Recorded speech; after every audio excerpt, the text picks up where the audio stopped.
В Ледовом дворце прошла вторая битва двух чех. Хоккейные клубы «Челны» и «Чебоксары» сыграли второй матч между собой в регулярном первенстве ВХЛ. В первой игре команды устроили настоящую голевую феерию, забросив на двоих 13 шайб.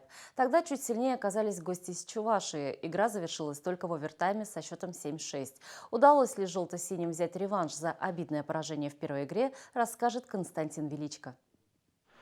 После 7-6 в первой игре во втором матче обе команды ничего не стали менять в тактике, но стали аккуратнее действовать в обороне. В первом периоде зрители увидели лишь одну заброшенную шайбу. Челнам удалось реализовать первое же большинство. На это желто-синим понадобилось всего 13 секунд. Реализация большинства в этой игре сыграла решающую роль. Нападающий Чебоксар Александр Бирюков наказал Челны за недисциплинированность в начале второго отрезка.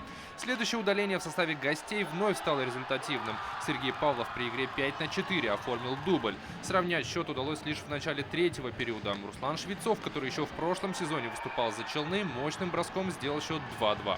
Нам победа нужна была, и, конечно, приятно, тем более счет сравнял. И хорошие, только позитивные эмоции. Теперь в другой команде. На льду друзей нет, как говорится. Играем кость-кость. После игры можем выйти, там, поговорить с ребятами, даже с тренерами. Ничего, все нормально. Но паритет продержался недолго. Вновь при реализации лишнего нападающий желто-синих Рузаль Хакимзянов точным кистевым броском снова вывел хозяев вперед. Удаление гол, и что в нашей команде, что в команде соперника, ключевую роль сыграли удаления. А так хороший хоккей, обе команды старались, показали зрелищный хоккей, который, наверное, понравился болельщикам.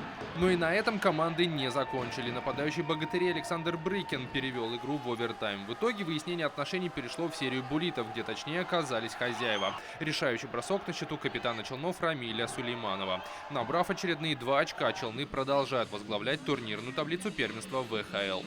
Константин Величко, Ленар Султанов. Новости Челны ТВ.